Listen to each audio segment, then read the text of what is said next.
கர்த்தருடைய பரிசுத்த நாமத்திற்கு மகிமுண்டாகட்டும். ஆண்டவராகிய இயேசு கிறிஸ்துவின் நாமத்தினாலே அன்பு கர்த்தருடைய பிள்ளைகளாகிய தங்கள் அனைவருக்கும் ஸ்வீட் ஊழியத்தின் சார்பாக வாழ்த்துக்களையும் ஸ்தோத்திரங்களையும் தெரிவித்துக் கொள்கின்றேன். சங்கீதங்களின் புத்தகம் 145 சங்கீதம் 19வது வசனம். சங்கீதம் 145 வசனம் 19. அவர் தமக்கு பயந்தவர்களுடைய விருப்பத்தின்படி செய்து அவர்கள் கூப்பிடுதலை கேட்டு அவர்களை இரட்சிக்கிறார்.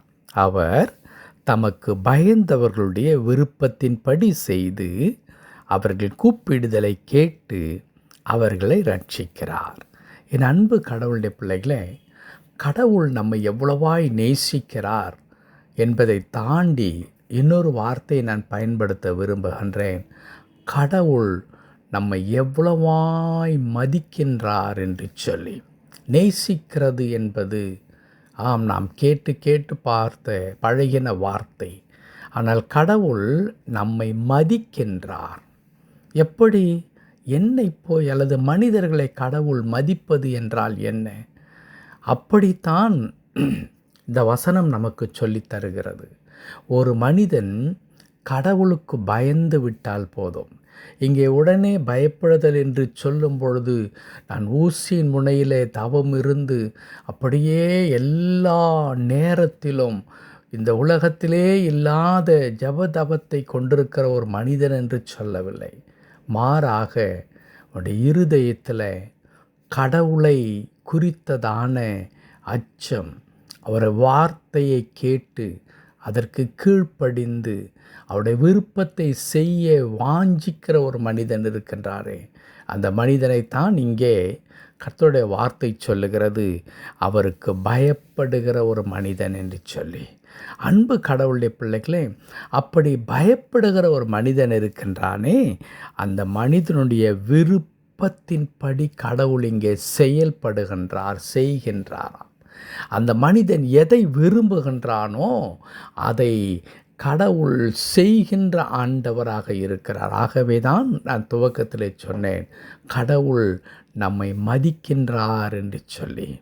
என் பிள்ளை எனக்கு அஞ்சி நடக்கின்ற பிள்ளை, எனக்கு பயந்து அவன் கீழ்ப்படுகிற பிள்ளை, என் வார்த்தைகள் ஒன்றையும் அவன் பிசகாமல் அப்படியே அதன்படி வாழ வேண்டும் என்று சொல்லி விரும்புகிற பிள்ளை. ஆகவே அந்த பிள்ளை விரும்புவதை நான் கட்டாயம் செய்ய வேண்டும் என்று சொல்லி ஆண்டவர் நமக்காக யாவற்றையும் செய்து முடிக்கின்ற ஆண்டவராக இருக்கின்றார். என் அன்பு கடவுளுடைய பிள்ளைகளே, நீங்கள் கடவுளுக்கு பயப்படுகிறவர்களாக இருக்கும் பொழுது கர்த்தர் உங்களுடைய விருப்பத்தை நிறைவேற்ற அவர் மிகவும் ஆவலுடன் இருக்கின்ற ஆண்டவர் என்பதை தயவு செய்து மறந்து விடாதீர்கள். பல நேரத்தில் பிசாசானவன் நமக்குள்ளாக ஒரு எண்ணத்தை கொண்டு வருவான். என்ன எண்ணம் தெரியுமா? யோபுக்குள்ளாய் கூட அந்த எண்ணத்தை அவன் கொண்டு வந்தான். நீ இன்னும் உத்தமத்திலே நிலைத்திருக்க வேண்டிய அவசியம் என்ன?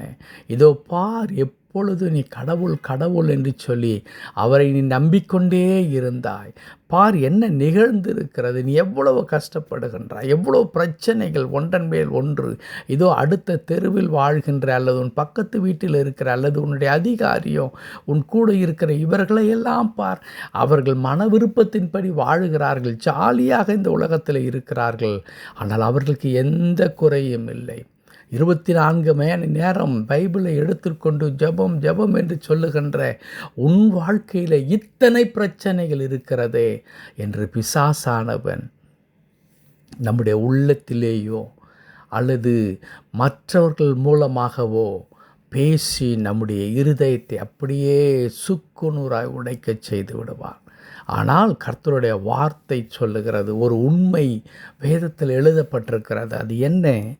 நீங்களும் நானும் ஆராதிக்கின்ற கடவுளுக்கு நாம் பயந்து கீழ்ப்படிந்து வாழுகிற பிள்ளைகளாக இருக்கும் பொழுது அவர் கட்டாயம் நம்முடைய மன விருப்பத்தின்படி செய்கின்ற ஆண்டவராக இருக்கிறார். நீங்கள் எதை விரும்புகிறீர்களோ அது உங்களுடைய எதிர்காலமாக இருக்கலாம், உங்களுடைய தொழிலாக இருக்கலாம், உங்களுடைய பிள்ளைகளின் காரியமாக இருக்கலாம், அல்லது உங்களுடைய ஆரோக்கியத்தை குறித்து, உங்களுடைய பொருளாதாரத்தை குறித்து நீ விரும்புகிறது. கர்த்தருடைய வார்த்தை மற்றொரு இடத்துல இப்படி சொல்லுகிறது, நீதிமான் விரும்புகிறது அவனுக்கு கொடுக்கப்படும். ஆம் அன்பு கடவுளுடைய பிள்ளைகளே, கடவுளுக்கு பயப்படுதல் என்பது அத்தனை மேன்மை நிறைந்த ஒன்றாக இருக்கிறது. கர்த்தருடைய வார்த்தைக்கு கீழ்ப்படிந்து அவருடைய பிள்ளையாய் இந்த உலகத்தில் வாழும் பொழுது ஒருவேளை உலக மக்கள் நினைக்கலாம், இவன் கடவுள் கடவுள் என்று சொல்லி எண்ணத்தை வாரிக்கொண்டான் என்று சொல்லி. ஆனால் கடவுள் சொல்லுகிறார், மகனே, என் மகளே, நீ எனக்கு பயந்து நடக்கிறவன் என்று சொல்லி எனக்கு தெரியும்.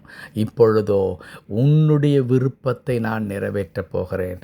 உன் இருதயத்தில் எதை நீ விரும்புகிறாயோ அதை உனக்கு நான் கொடுக்கப் போகிறேன் என்று சொல்லி நம்மை ஆசீர்வதிக்கின்ற ஆண்டவர். இரண்டாவது பகுதி இப்படி சொல்லுகிறது, அவர்கள் கூப்பிடுதலை கேட்டு அவர்களை ரட்சிக்கிறார். ஆம், இந்த உலகத்தில் ஒருவேளை நம்முடைய வார்த்தைக்கு எந்த விதமான மரியாதையும் இல்லாமல் இருக்கலாம். ஒரு சில மக்கள் நம்முடைய வார்த்தையை ஒரு பொருட்டாக எண்ண மாட்டார்கள். நாம் தொலைபேசியிலே தொடர்பு கொள்ள நினைத்திருப்போம், ஃபோன் அட்டன் பண்ணவே மாட்டார்கள். 2 முறை கூப்பிட்டிருப்போம், 3 முறை கூப்பிட்டிருப்போம், செய்தி போட்டிருப்போம், அந்த செய்தியை வாசித்திருப்பார்கள். ஆனால் அவர்கள் திரும்ப நம்மை அழைக்க மாட்டார்கள். ஓ, இன்னார் இப்படி அழைத்திருக்கிறாரே, எத்தனை முறை அழைத்திருக்கிறாரே, என்ன கஷ்டமோ, எதற்காக அழைத்தார், என்ன அவசர செய்தி, ஒரு நாளும் இருக்கவே இருக்காது. சில நேரங்களிலே ஒரு 10 பேர் முன்பதாக நாம் நின்று கொண்டிருப்போம். அருகில் இருக்கிற இடத்தெல்லாம் பேசுவார்கள். நம்மை பார்த்து ஒரு புன்முறுவல் கூட இருக்காது. அதையும் தாண்டி நாம் பேச அவரிடத்தில் போனால் அப்படியே நம்மை விட்டு கடந்து போவார்கள். இது உலகத்தில் நாம் சாதாரணமாக எங்கும் பார்த்து கொண்டிருக்கின்றோம்.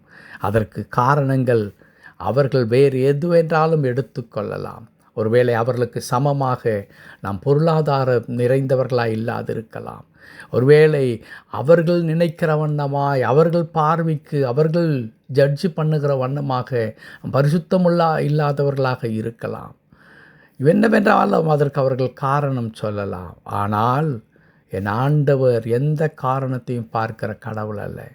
அவரை நேசிக்கிற பிள்ளைகளாய், அவருக்கு கொஞ்சம் பயப்படுகிற பிள்ளைகளாக நாம் இருப்போமானால் ஆண்டவர் சொல்லுகிறார், உன் கூப்பிடுதலை நான் கேட்பேன், உன் கூப்பிடுதலை கேட்டு உனக்கு நான் பதில் செய்வேன் என்று ஆண்டவர் சொல்லித் தருகிறார்.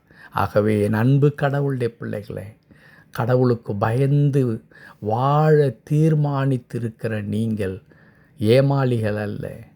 கடவுளுக்கு கீழ்ப்படிந்து அவருக்காகவே இந்த உலகத்திலே நான் வாழ்வேன், அற்பமான ஆதாயத்தை, கடவுளை காயப்படுத்துகிற, கடவுளுக்கு பிரியமில்லாத எந்த ஒரு லாபமான காரியமும் எனக்கு தேவையில்லை என்று சொல்லி ஒதுக்கிவிட்டு நிற்கிறீர்களே, அந்த தியாகத்தை கடவுள் பார்க்கிறார், அந்த அர்ப்பணிப்பை கடவுள் பார்க்கிறார்.